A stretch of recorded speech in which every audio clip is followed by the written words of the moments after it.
Good morning student. आज हम देखते हैं अवतल दर्पण द्वारा प्रतिबिंब का बनना।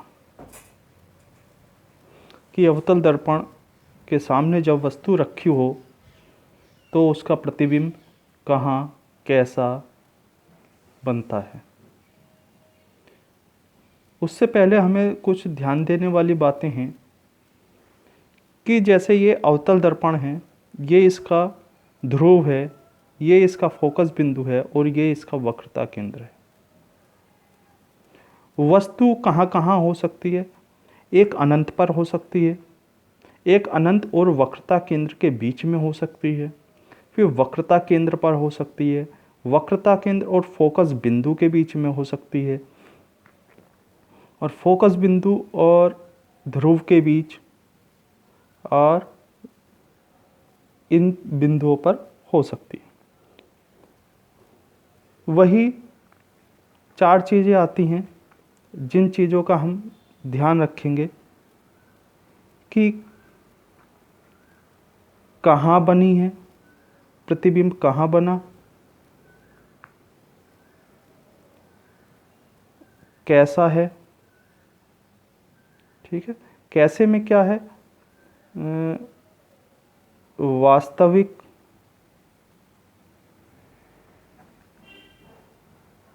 या आभासी। दूसरा छोटा या बड़ा, और तीसरा सीधा या उल्टा। ये होते हैं, इन चीज़ों का हमें ध्यान रखना। इसमें छोटा बड़ा तो देखने से पता चल जाएगा छोटा है या बड़ा है। वास्तविक आभासी का हमने बता चुके हैं कि किरण वास्तव में काटे तो वास्तविक प्रतिबिंब, कल्पना में काटे तो आभासी प्रतिबिंब। अगर मुख्य अक्ष के ऊपर बनता है तो सीधा बनता है, मुख्य अक्ष के नीचे बनता है तो उल्टा बनता है। इन चीज़ों का विशेष रूप से ध्यान रखना है। पहली स्थिति हमारी है जब वस्तु अनंत पर हो। अनंत पे मान लेते हैं हम ये कोई वस्तु है, ये कोई वस्तु है। तो पहला नियम जैसे कि हमने, जब वस्तु अनंत पर हो, ये मान लिया वस्तु है कोई ए बी। जैसे हमने कल भी नियम बताए थे, उन्हीं में से कोई से भी दो नियम लगा सकते हैं, कोई भी दो नियम लगा सकते हैं। लेकिन जो हम मुख्यतः प्रयोग करते हैं, हम एक ये प्रयोग करते हैं, मुख्य अक्ष के समांतर चलने वाली प्रकाश किरण परावर्तन के बाद उसके फोकस बिंदु से होकर गुजर जाती है। दूसरा हम ये लगाते हैं उसके वक्रता केंद्र से होकर जाने वाली प्रकाश किरण, उसके वक्रता केंद्र से होकर जाने वाली प्रकाश किरण वापस उसी मार्ग से लौट आती है।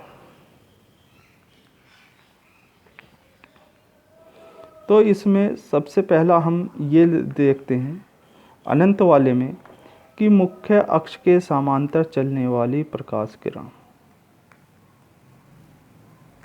परावर्तन के बाद उसके फोकस बिंदु से होकर लौट आती। एक ये होती, ये नियम है। दूसरा हम इसमें ये नियम लगा लेते हैं कि उसके फोकस बिंदु से होकर जाने वाली प्रकाश किरण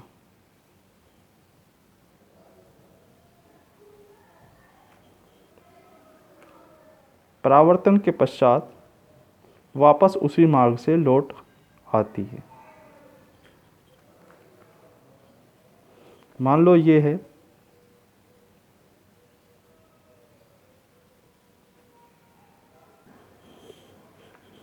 दूसरा ये लगा लेते हैं इसके समांतर चलने वाली प्रकाश किरण परावर्तन के बाद इसके फोकस बिंदु से होकर जाती है। कहाँ जा रही है, ये फोकस बिंदु से होकर जा रही है, ये इस मार्ग से। एक ये भी हो सकता है कि ये वक्रता केंद्र से होकर जाने वाली प्रकाश किरण परावर्तन के पश्चात वापस उसी मार्ग से लौट जाती है। तो क्या हुआ, ये कहाँ काट रही हैं, यहाँ इस बिंदु पर। कहाँ, ये फोकस बिंदु पर। तो फोकस बिंदु पर, तो ये कहाँ प्रतिबिंब बना, फोकस बिंदु पर। ये देखते हैं वास्तव में काट रही हैं, तो प्रतिबिंब हो गया हमारा वास्तविक, आभासी नहीं रहा। ये कहाँ बन रहा है, बहुत छोटा सा, दिखाई नहीं दे रहा है, तो ये हो गया छोटा, बिंदु के आकार का।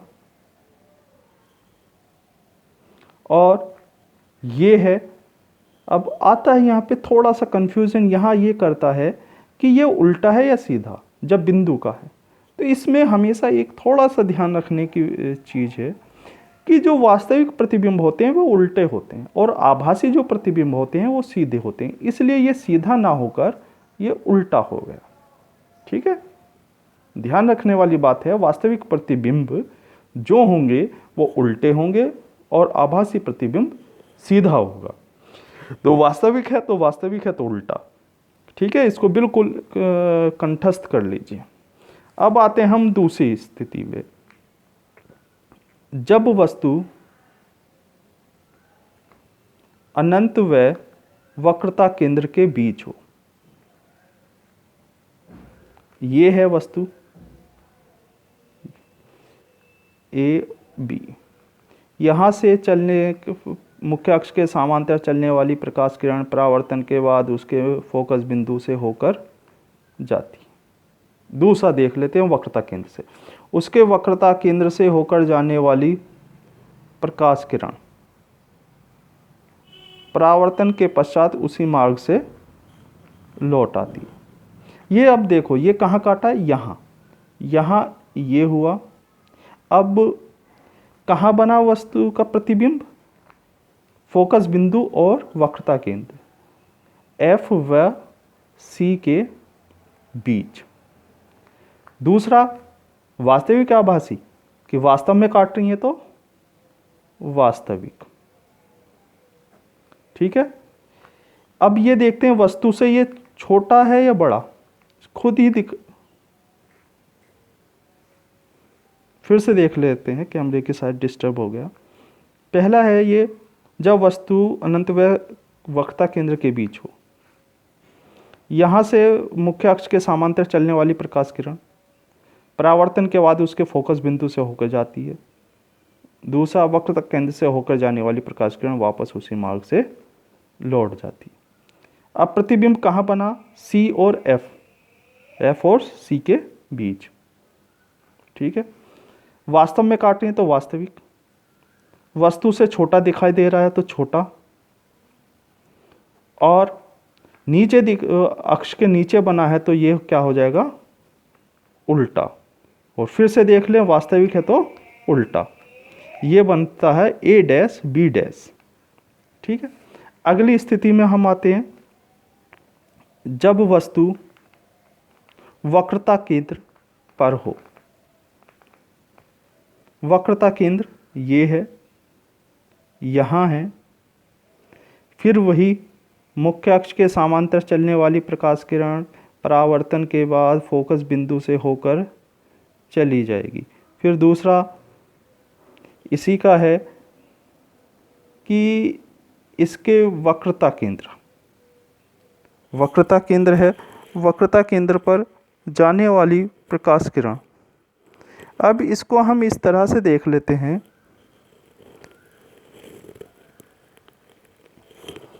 कि नहीं बन पा रही। अब हम दूसरा नियम लगा लेते हैं यहाँ पर, तीसरे वाला, कि फोकस बिंदु से होकर जाने वाली प्रकाश किरण।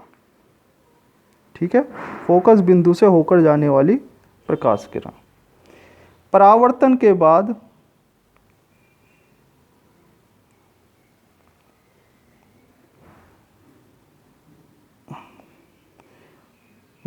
फोकस बिंदु से होकर जाने वाली प्रकाश किरण परावर्तन के बाद मुख्य अक्ष के समांतर हो जाती है। ये दोनों रेखाएं किरणें यहाँ काटती हैं तो प्रतिबिंब बना यहाँ। ठीक है। तो अब कहाँ बना ये प्रतिबिंब? वस्तु वक्रता केंद्र पर रखी थी तो वक्रता केंद्र पर ही प्रतिबिंब बना, ठीक है। फिर वही वास्तविक बना। कैसा बना? छोटा या बड़ा? अब ये है वस्तु के आकार का, बराबर बनता है वस्तु के आकार का, और उल्टा, दोनों उल्टा भी, अक्ष के नीचे उल्टा है तो वास्तविक है तो उल्टा है। अब आते हैं अगली स्थिति, जब वस्तु C व F के बीच हो, ठीक है। C और F, फिर वस्तु यहाँ रखी है, मुख्य अक्ष के समांतर चलने वाली प्रकाश किरण परावर्तन के बाद उसके फोकस बिंदु से होकर चली जाती है। अगला नियम देख लेते हैं, वक्रता केंद्र से होकर जाने वाली प्रकाश किरण।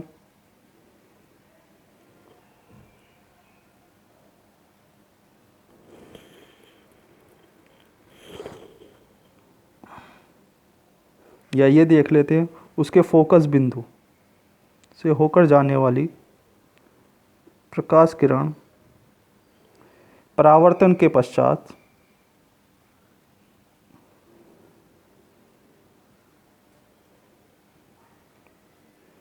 यहाँ काटा, यहाँ है, ये बन जाए तो ये फिर वही है। कहाँ बना? अनंत व C के बीच वास्तविक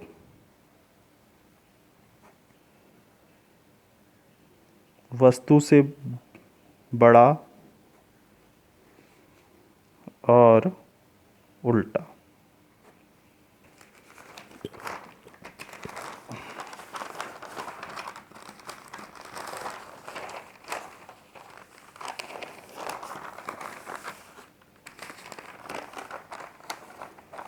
इसको हम इसी को एक और तरीके, इसी में ये भी देख सकते थे, वक्रता केंद्र से इसको ऐसे भी चला सकते थे। वक्रता केंद्र, यहाँ से जाने वाली प्रकाश किरण ऐसे जाती या आती और ये कट जाती, ठीक है। फिर से हम देख सकते हैं इसको, जैसे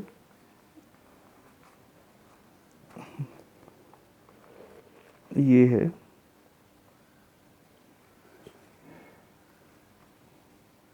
ये F C और ये P कहाँ रखी है? F और C। इसी वाले को हम दूसरी तरीके से भी देख ले रहे हैं। मुख्य अक्ष के समांतर चलने वाली प्रकाश किरण वक्रता उसके फोकस बिंदु से होकर चली जाती।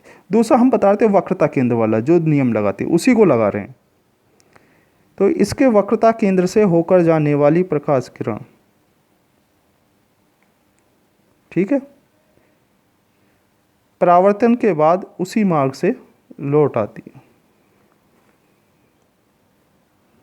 ये यहां काटा, ठीक है, यहां गई और यहीं से वापस ये लौटी। देखो वही बना ना, इसी तरह से ये प्रतिबिंब C और अनंत के बीच, बिल्कुल वैसे ही। फिर हम अगले वाली स्थिति पे चलते हैं।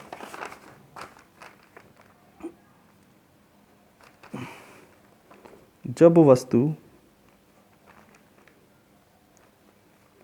फोकस बिंदु पर हो,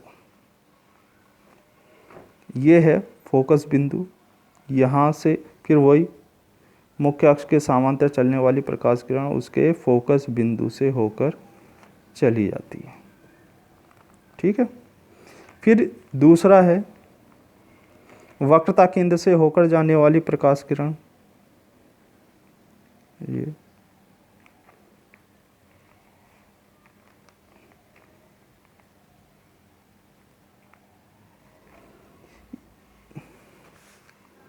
ये इसी तरह से, ये वाली लाइन है, ये इसी तरह से ये कंटिन्यूस, ये अगर हम बढ़ाएंगे बिल्कुल ये समांतर किरण चलेंगी, तो इसलिए ये समांतर चलेंगी तो ये कहीं नहीं मिलेंगी, ठीक है। तो प्रतिबिंब अनंत पे कहीं मिलेंगी जाकर, ये कहाँ? अनंत पे कहीं मिलेंगी। तो प्रतिबिंब कहाँ बना? अनंत पर, ठीक है। दूसरा क्या बना, वास्तविक कहीं मिलेंगी, ठीक है। और छोटा बड़ा, अब ये लगा लो वस्तु यहाँ है, यहाँ जाके कहीं मिल रही है, यहाँ कहीं मिले तो बहुत बड़ा, बहुत बड़ा और उल्टा, वास्तविक है तो उल्टा। अब आ जाओ अगला, जब वस्तु F व P के बीच हो, फोकस और ध्रुव के बीच, यहाँ कोई वस्तु रखी है, इसके समांतर चलने वाली प्रकाश किरण परावर्तन के पश्चात उसके फोकस बिंदु से होकर जाती है। दूसरा, इसके वक्रता केंद्र से होकर जाने वाली, वक्रता केंद्र से होकर जाने वाली प्रकाश किरण वापस उसी मार्ग से लौट जाती है। अब इसमें ये थोड़ा सा ध्यान देने वाली बात है कि ये दोनों इधर जा रही हैं, फैल रही हैं, इस साइड में फैल रही हैं, और इधर ये थोड़ा सा मिल रही हैं, कम दूरी होती जा रही है। हमें ये लगता है कि अगर हम इसको आगे बढ़ाएं, इनको आगे बढ़ाएं तो कहीं मिल सकती हैं। देखिए यहाँ मिल रही हैं, ठीक है, ये डॉटेड लाइन से हम बढ़ा लेते हैं, तो यहाँ मिल रही हैं, तो यहाँ मिलने पे मतलब यहाँ प्रतिबिंब बनेगा। तो कहाँ बना, दर्पण के पीछे, ठीक है। दूसरा, अब यह हमने कल्पना करी थी, तो ये कैसा हो गया, अब आभासी दिखाई दे रहा होगा वस्तु से बड़ा, और ये सीधा उल्टा होगा, आभासी है तो सीधा, और अक्ष के ऊपर बन रहा है इसलिए भी ये सीधा बनेगा। ये हो गए आज हमारे प्रतिबिंबों के बनने के नियम।